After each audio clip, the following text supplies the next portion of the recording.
अस्सलाम वालेकुम। कैसे हैं आप लोग? उम्मीद है सब लोग ठीक होंगे।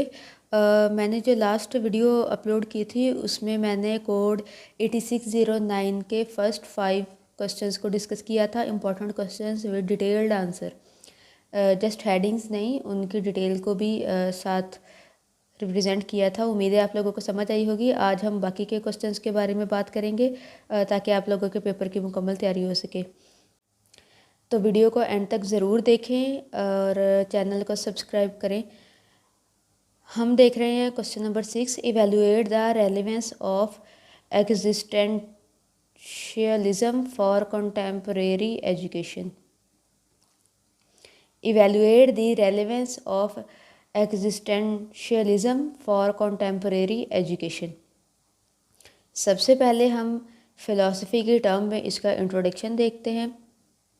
Existentialism is a philosophical tradition that focuses on the individual experience and the search for meaning and purpose in life. ज़िंदगी का मकसद क्या है, उसका मतलब क्या है, इनफरादी तौर पर तजर्बे के थ्रू उसको स्टडी करने को कहते हैं existentialism. It emerges in the 20th century in response to the perceived failure of traditional philosophical system to adequately address the human condition. इंसान की जो सरगर्मियाँ थी उनको एड्रेस करने के लिए 20वीं सेंचुरी में इसको इंट्रोड्यूस करवाया गया। और ये किस बारे में बात करता है? ये फ्रीडम और रिस्पॉन्सिबिलिटी के बारे में बात करता है कि एक इनफरादी इंसान की क्या क्या रिस्पॉन्सिबिलिटीज़ हैं, उसकी आज़ादी, दुनिया में उसका रोल, और इसके अलावा उसकी बाकी जिम्मेदारियों के बारे में। At its core existentialism is concerned with the search for authenticity authenticity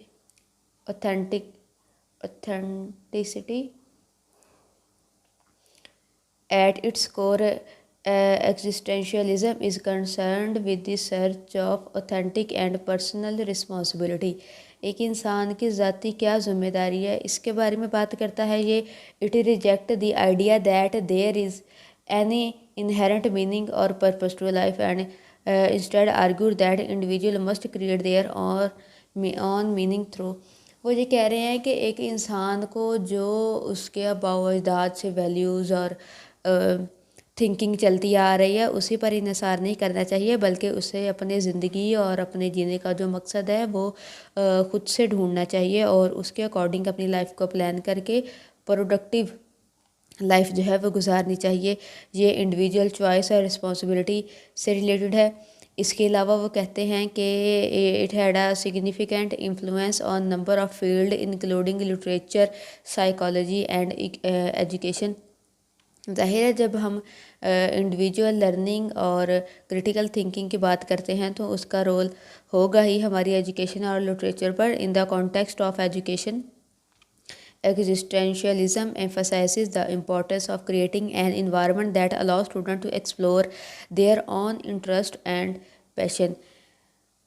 अगर एजुकेशन सिस्टम में खाली रट्टा ही ऐड कर दिया जाएगा तो स्टूडेंट्स अपनी लर्निंग, अपने इंटरेस्ट, उनकी जो भी खूबियाँ हैं, जो जो उनमें क्वालिटीज़ हैं, उसको एक्सप्रेस कैसे करेंगे। तो ये बहुत ज़रूरी है कि उनको पता हो कि किस तरह से उन्हें अपनी दिलचस्पियों को, अपने पैशंस को प्रोडक्टिव तौर पे यूज़ करना है, किस तरह से अपनी सोसाइटी में। तो इसके लिए critical thinking and experimental learning, everything, सब कुछ आ जाएगा। It encourage teacher to take a more hands off approach allowing student to take charge of their own learning.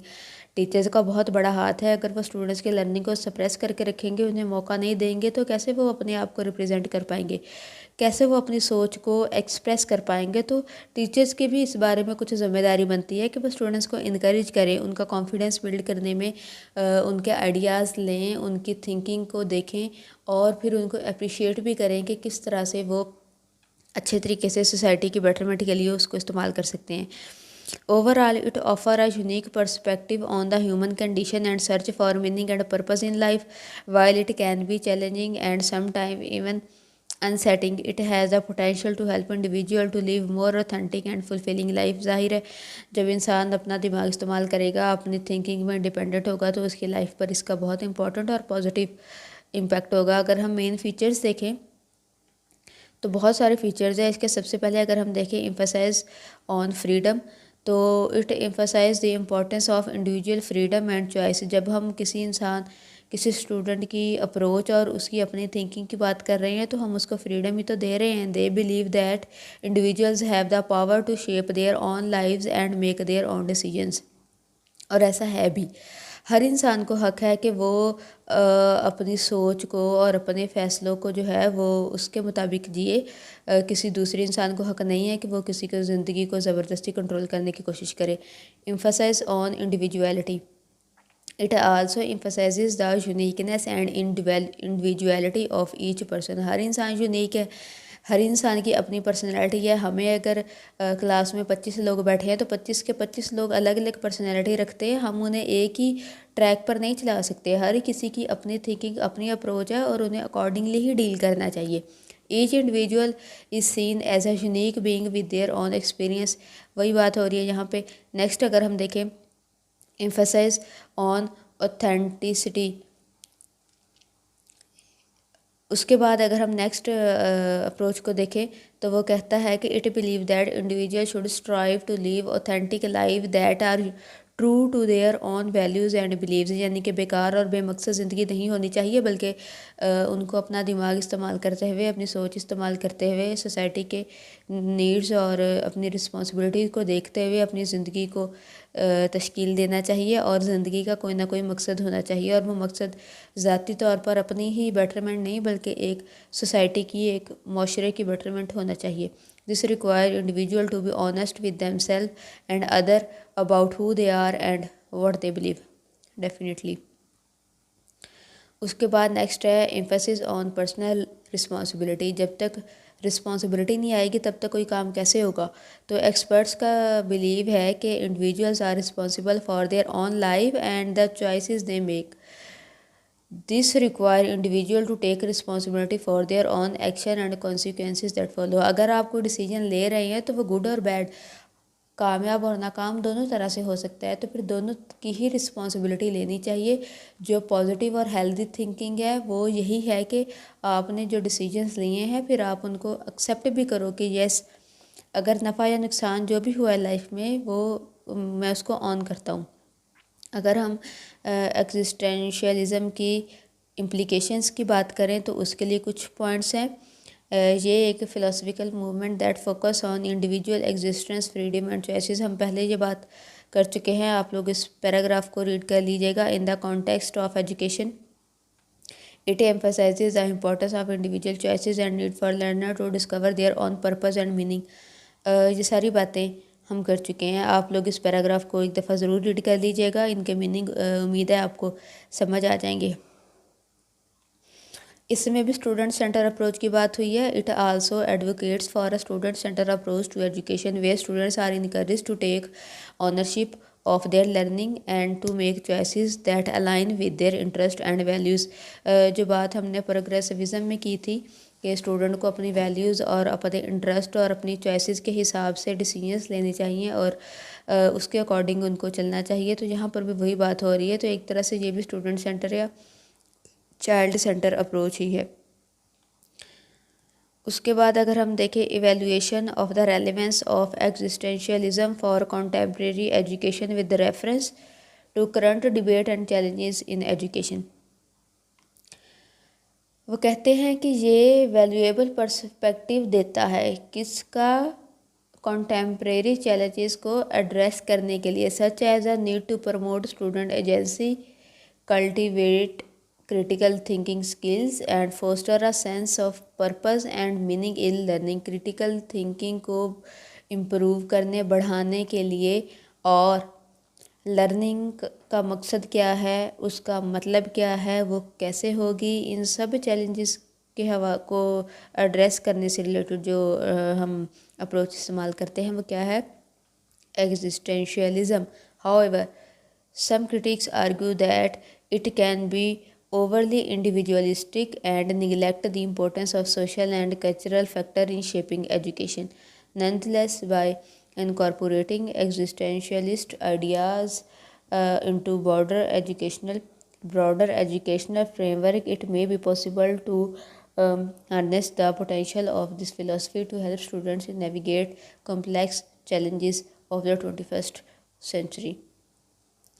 उसके बाद हम क्वेश्चन नंबर 7 पर आते हैं। Discuss the branches of philosophy. हम फिलोसफी की डिफरेंट ब्रांचेस के बारे में बात करेंगे। ये भी बहुत इंपॉर्टेंट क्वेश्चन है। वो कहते हैं कि फ़िलासफ़ी जो है वो बहुत बड़ी टर्म है और इसकी बहुत सी ब्रांचेस हैं। सबसे पहले तो आ जाती है मेटाफिज़िक्स। मेटाफिज़िक्स क्या होती है? The branch of philosophy deal with the nature of reality including question about existence, time, space, casualty and free will. के चीज़ें, ये दुनिया और इसमें से सारी चीज़ें एग्जिस्ट कैसे करती हैं, नेचर की क्या हकीकत है, इस सब को जब हम स्टडी करते हैं तो वो फ़िलासफ़ी की कौन सी ब्रांच है? वो है मेटाफिज़िक्स। उसके बाद है epistemology. It is the study of knowledge including question about how knowledge is acquired, what counts as evidence and what makes a belief justified और रीजनेबल। उसके बारे में नॉलेज की वजूहात और किस तरह से वो हासिल किया जा सकता है, क्या क्या बिलीव है इससे रिलेटेड, इस बारे में स्टडी को हम क्या कहते हैं? एपिस्टेमोलॉजी। लॉजिक है एक बहुत important branch. Logic is the study of reasoning including question about the principle of valid inference and the structure of argument. एक आर्गूमेंट की वैलिड रीजनिंग को हम लॉजिक कहते हैं। Ethics, it is the study of morality, basic जो हमारी खलाकियात हैं उसको कवर करता है ये, including question about what is right and wrong. Basic खलाकियात हम किसको कहते हैं? कि राइट एंड रॉन्ग के बारे में तमीज़ करना।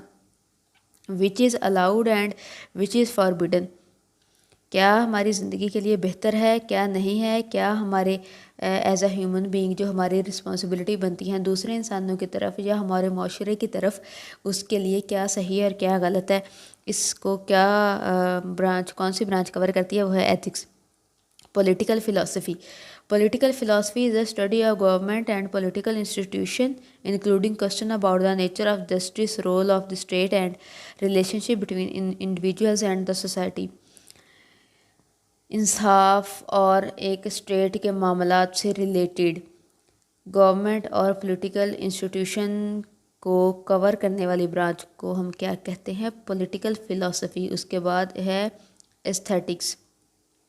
ये किसकी स्टडी है? Beauty, art. It include question about the nature of aesthetic experience, the criteria, nature की खूबसूरती क्या है, आर्ट क्या है, उसको किस तरह से स्टडी कर सकते हैं, उसका सोसाइटी के साथ किस तरह का रिलेटेड है, वो सब हम इस ब्रांच में कवर करते हैं। और जो लास्ट इंपॉर्टेंट ब्रांच है वो है philosophy of science. This branch of philosophy deal with the nature and methodology of scientific inquiry including question about the scientific method.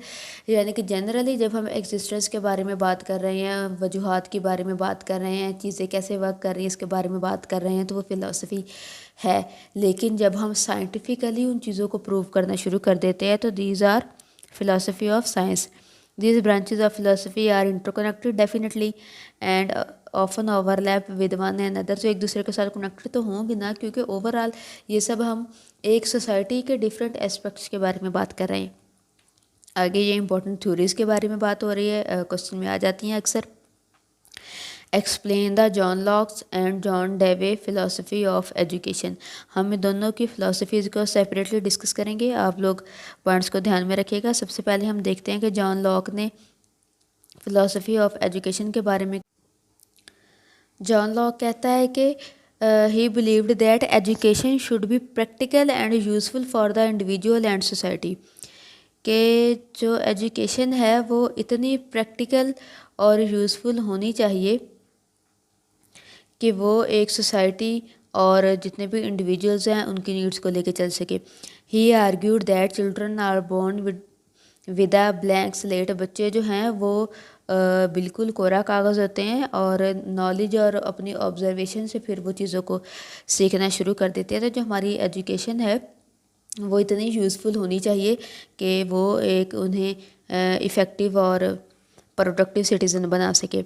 It emphasized the importance of individual right, including the right of property and the right of self-determination। Self determination का हक होना चाहिए उनके पास। ये एक इंसान के इनफरादी तौर पर क्या हकूक़ है उसके बारे में बात करता है। He advocate for a liberal art education that include a broad range of subjects such as mathematics, science, history, and literature. He argued that education should promote the development of reason and critical thinking skill and should help individuals to think for themselves. वो कहता है कि जो subjects हैं इनकी भी बहुत ज़्यादा इम्पोर्टेंट है हमारी एजुकेशन में, और स्टूडेंट्स की जो क्रिटिकल थिंकिंग है, रीजनिंग है, उनकी सोच है, किस तरह से वो उसको लेके चलते हैं, ये भी बहुत ज़्यादा ज़रूरी है। जो जॉन डेवे है वो कहता है कि जो एजुकेशन है वो डेमोक्रेटिक होनी चाहिए, एक सोसाइटी के ओवरऑल क्या नीड्स है उसके अकॉर्डिंग होनी चाहिए। और वो कहता है कि learning should be based on experience and inquiry and that student should be encourage to explore and experiment in order to develop their own understanding of the world. Clear हो गया। It emphasized the importance of social and community involvement in education and argued that school should be seen as center of community life. Community life का centre school कैसे हो सकते हैं? बच्चे जो सीख कर आएंगे, जो एक स्कूल में सिखाया जा रहा है वही उस सोसाइटी के इमेज को रिप्रेजेंट करता है, वो सोसाइटी वैसी ही बनेगी, तो वो उसका सेंटर है जॉन डेवे के अकॉर्डिंग। और he advocate for a curriculum that emphasises problem solving creativity. वो कहता है कि करिकुलम इस तरह का होना चाहिए जो बच्चों के प्रॉब्लम सॉल्विंग स्किल्स को बेहतर बनाए, जो उनकी क्रिएटिविटी को इम्प्रूव करे और उनकी जो प्रैक्टिकल स्किल्स हैं उनको वो इन्हां। He argued that education should be oriented toward social progress and improvement of society, and that schools should be involved in the work of reforming and improving social institutions. जो social institutions है schools को उनको improve करने में अपना role play करना चाहिए। Question number 9 है explain contemporary philosophies and curriculum development. Contemporary philosophy of education is a broad field of study that encompasses a wide range of perspectives and approaches.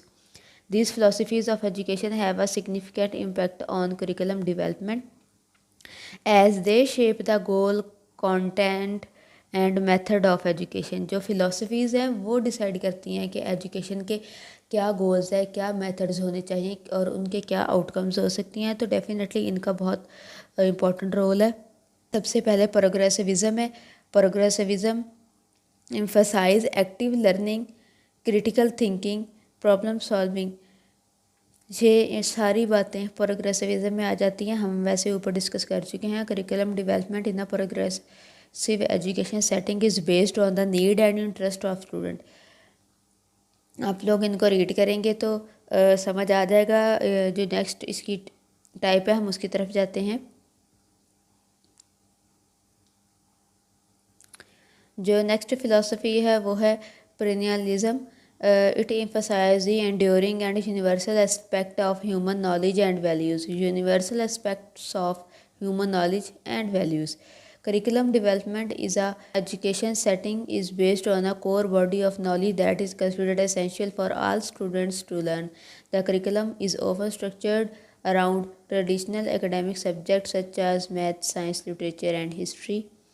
Essentialism ये कहती है कि जो बेसिक स्किल्स हैं और नॉलेज है उनका बहुत रोल है हमारी सोसाइटी में, और जो करिकुलम डेवलपमेंट है वो उसी तरह से अकॉर्डिंगली होनी चाहिए कि वो बच्चों को उनकी स्किल्स में मास्टर कर दे और वो प्रोडक्टिव सिटीज़न हो सकें। उसके बाद है कंस्ट्रक्टिविज़म।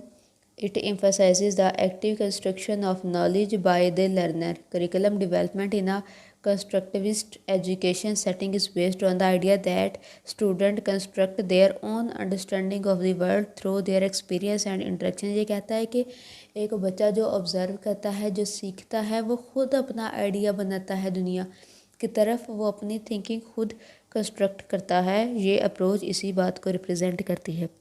उसके बाद है मल्टीकल्चरलिज़म। इसके नाम से ही ज़ाहिर हो रहा है कि ये जो अप्रोच है ये किस बारे में बात करेगी, ये डिफरेंट कल्चर्स के बारे में बात करेगी। It emphasises the diversity of human experience and perspective. Curriculum development in a Multicultural education setting is based on the idea that all students should be exposed to a wide range of cultural perspective and experience. उनको तमाम तरह के culture से मुतारिफ़ करवाया जाए, उनकी needs, importance, plus points, beauty के बारे में बताया जाए, ताकि वो जो डाइवर्सिटी है एक सोसाइटी की उसके बारे में जानें, सीखें, रिस्पेक्ट करें और एक दूसरे के कल्चर्स को वही इज़्ज़त दें जो वो अपने कल्चर को देते हैं. These contemporary philosophies of education have different implication for curriculum. इनके बहुत से इम्प्लीकेशंस हैं करिकुलम डेवलपमेंट पर, एजुकेशन पर, एजुकेशनल इंस्टीट्यूशन और एजुकेशनल प्रैक्टिसेस पर. The curriculum is design to reflect the goal and values of particular philosophy of education being implemented. आप लोग इसकी रीडिंग कर लीजिएगा.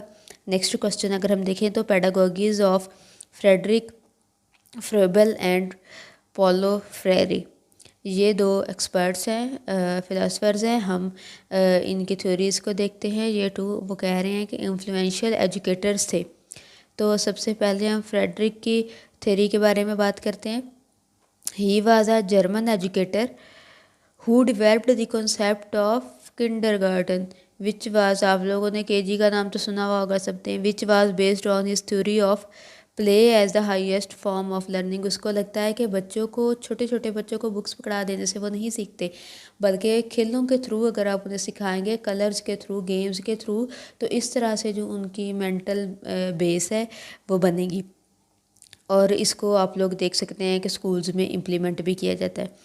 ये थ्योरी कहती है कि ये चाइल्ड सेंटर है and focus on the holistic development of the child. ये सिर्फ लर्निंग की बात नहीं कर रहा है कि एक पूरे के पूरे बच्चे की ग्रूमिंग किस तरह से होगी उस बारे में बात करता है, including their physical, intellectual and emotional development.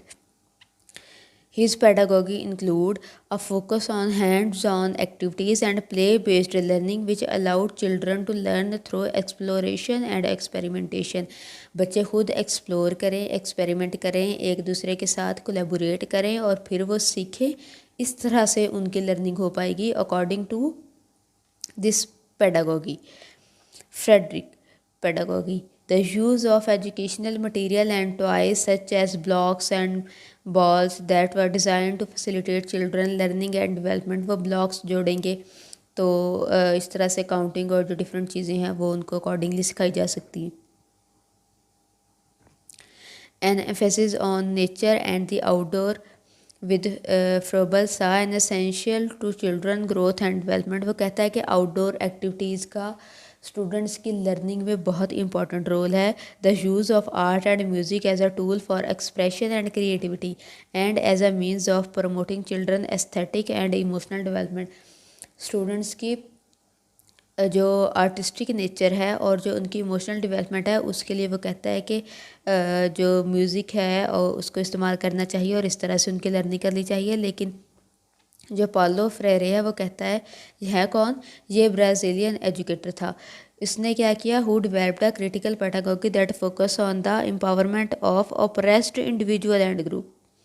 His pedagogy was based on the idea that education should be a liberating force that enable individuals to critically examine their social and political reality and take their action to change it. His pedagogy include an emphasis on dialogue and critical reflection which enable students to critically examine their own experience and वो कहता है कि students को खुद अपना तज़किया करना चाहिए, उन्हें खुद अपने एक्शंस को क्रिटिकली देखना चाहिए कि किस तरह से वो अपने एक्शंस को मज़ीद बेहतर बना सकते हैं. The use of problem-solving technique in which students were encouraged to develop their own question and to investigate social and political issues that were relevant to their lives. कि उनको क्वेश्चन करना आना चाहिए, उनको एक प्रॉब्लम को आइडेंटिफाई करना आना चाहिए. ज़ाहिर है कि प्रॉब्लम आइडेंटिफाई होगा तो बाद में उसका सलूशन फाइंड आउट होगा, तो क्रिटिकल थिंकिंग से रिलेटेड है ये टर्म्स भी.